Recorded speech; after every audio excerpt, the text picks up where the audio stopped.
Today, I will be showing you a German horror film from 2022 titled The Privilege. Spoilers ahead. Watch out and take care. The movie opens up with a young boy named Finn, playing video games on his computer. His parents, Martin and Yvonne, are about to leave the house for some party and they decide to take his twin sister, Sophie, with them. Yvonne then asks her elder daughter Anna to take care of Finn while they are out. Before they leave for the party, Yvonne activates all the security systems in the house and locks all the entrances. After some time, the electricity goes off and a strong wind blows outside. Finn gets afraid and rushes towards Anna's room. The security system of the house is also automatically unlocked and he hears some strange noises coming from Anna's room. At the same time, we see an unusual ghost-like figure standing outside the house. Finn approaches Anna's room and is surprised to see blood dripping from her mouth. Anna is also holding a knife when she comes in front of Finn. Cleverly, Finn snatches the knife from her. Anna tells him that something is behind them, so they have to get away from there. Soon, Anna decides to leave the house and takes Finn along with her. She drives Finn near to a dam and asks him to follow her to the other side of the safety railings. Afraid, Finn follows her but gets shocked when she asks him to jump from the railing. Finn, however, manages to free his leg from Anna's grip, but this causes her to fall from the railing into the deep dam. In the next scene, we see police searching through the site. After some time, the crew finds the deceased body of Anna. Finn's parents also arrive there and are shocked to see their elder daughter dead. When Finn comes near Anna's lifeless body, he screams and the scene shifts to the present time. A teenage Finn is inside a medical facility doing his regular checkup. Anna's demise caused a major trauma in Finn's brain and he is not able to overcome the damage. Hence, Dr. Steinke provides him with some pills to keep him mentally stable. Later, Finn and Sophie go to their college where Sophie starts making out with her boyfriend, Ramin.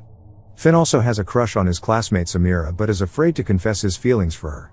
His best friend, Lena, who is also a lesbian, suggests he ask Samira out before their graduation is over. Meanwhile, Leander, one of Finn's classmates, invites them to a party happening at night. At night, Finn sneaks out from his house and attends the party with Lena. At the party, Leander hands some kinds of drugs to him and asks him to enjoy them. As soon as Finn takes the drug, he starts seeing some unusual scenes in front of him. He visualizes all his friends covered in blood and dancing at the party. Shortly after, he gets unconscious and falls to the floor. The next day, an agitated Martin warns Finn to inform him before attending any parties or outings.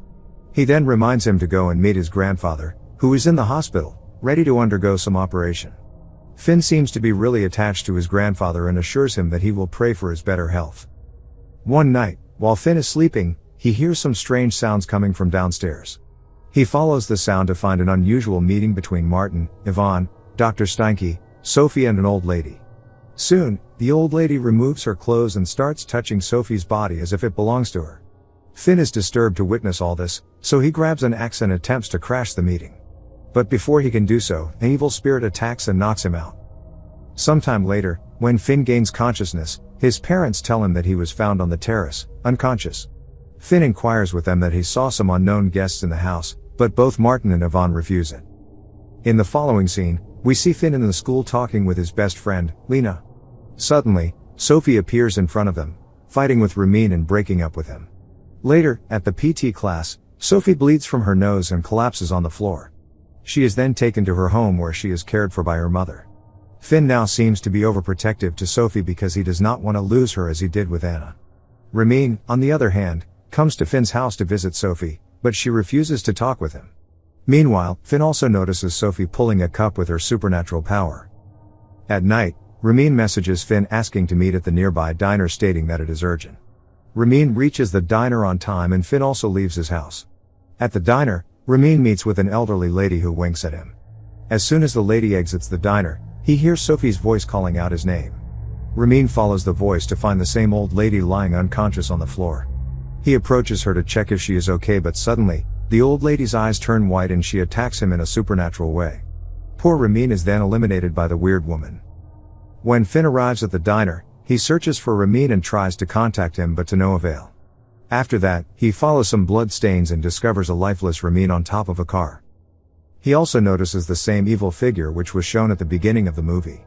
Scared, Finn runs away from there and immediately calls the police, who declare it as a self-harm case. Hearing this, Finn tries to convince them that Ramin didn't eliminate himself.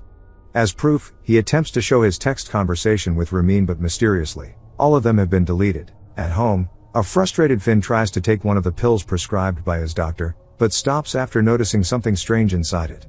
He discovers an unknown organism present inside the pill and takes it out by cutting the tablet. The next day, he meets with Lena and shows her the organism he found inside the tablet. Lena suggests they show the organism to one of their biology professors.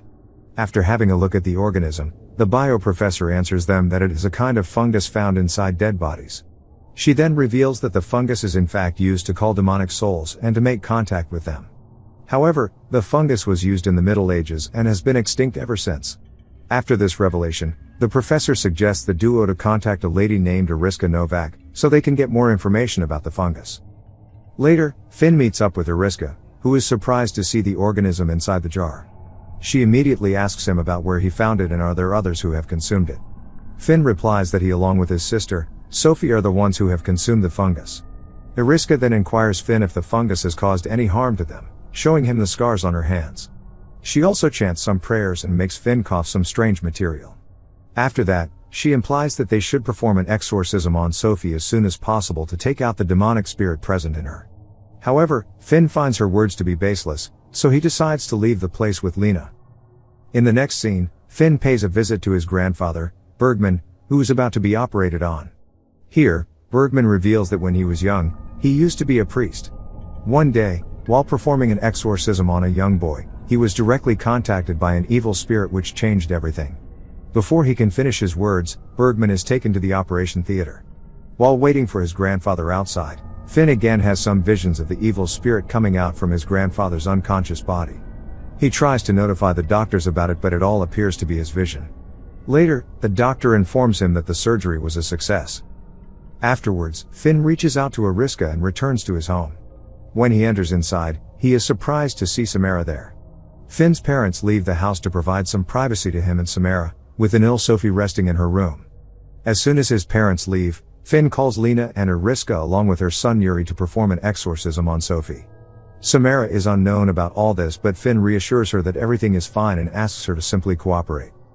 All of them sit around a table holding each other's hands. After multiple failed attempts, the equipment used to perform the exorcism starts showing its effects and Ariska is possessed by the evil spirit. Before they can finish the exorcism, Finn's parents return and ruin everything. Ariska is badly hurt during the process, and seeing her mother in this condition, Yuri decides to leave the place without finishing the exorcism. Later, Finn, Samira and Lena visit Ariska's house, but they are informed that she along with her son have already relocated to somewhere else. Meanwhile, Sophie's health deteriorates and she starts taking more pills than usual. In the next scene, Finn is at his college, calling his mother and apologizing for his mistake. Meanwhile, he notices Leander coughing and releasing the same cough he did before. Later, Leander climbs on the top of the college building, with a knife in his hand. He cuts through his mouth, in an attempt to release something from within. Suddenly, he jumps from the building and collapses on the floor. Finn hurries towards him and directs to call an ambulance. Inside the ambulance, the medical staff takes out some sort of fungi from Leander's throat. Before being taken into the operation theater, Leander urges Finn to check his backpack and look into the papers inside it. On the other hand, Lena discovers that Leander was also taking the same pills that Finn and Sophie were taking. She finds out that the company which manufactures the pills claims that the pills actually increase the social interaction of the users and makes them physically active. Lena then cleverly sneaks into the marketing event of the pill and is shocked to see Martin present there as the CEO of the company. She then enters the warehouse of the company to take a look inside. At the hospital, Finn and Samira go through the documents inside Leander's backpack.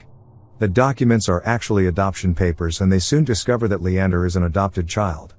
However, they are left in shock when they find out that Finn, Sophie, Anna and even Samira are adopted children. The scene then shifts to Lena, who is roaming around the warehouse of the pills manufacturing company. She quietly enters the main chamber to discover the dead body of Ariska being used to grow the fungus for manufacturing the pills. Frightened to witness all this, Lena leaves the place and immediately tries to contact Finn.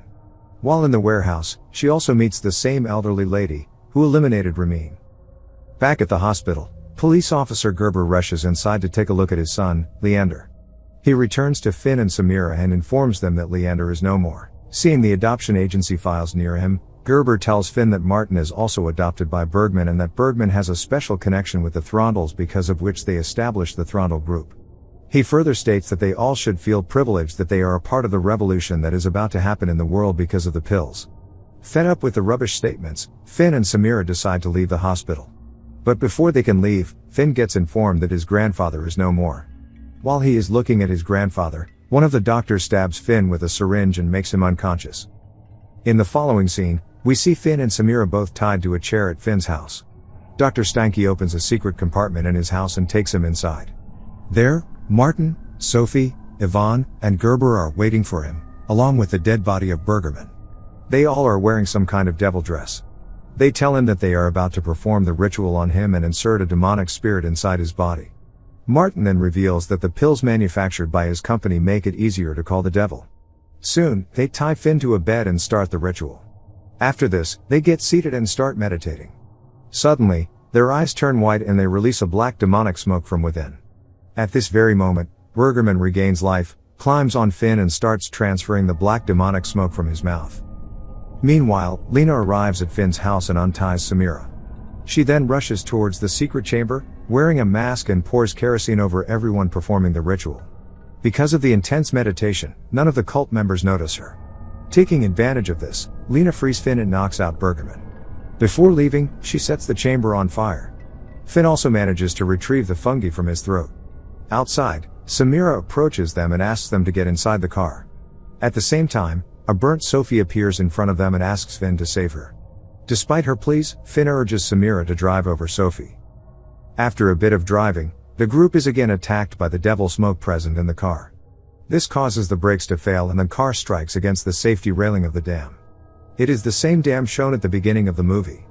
Luckily, all three of them manage to exit the car before it falls off and explodes. In the last scene, we see the three walking away from the city, holding each other's hands.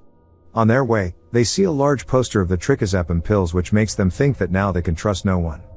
Finn and Lena walk forward together but Samira stops and turns behind to reveal her white eyes which depicts that the devil is inside her body now. Make sure to subscribe and turn on notifications so you can watch more videos like this. Thanks for watching.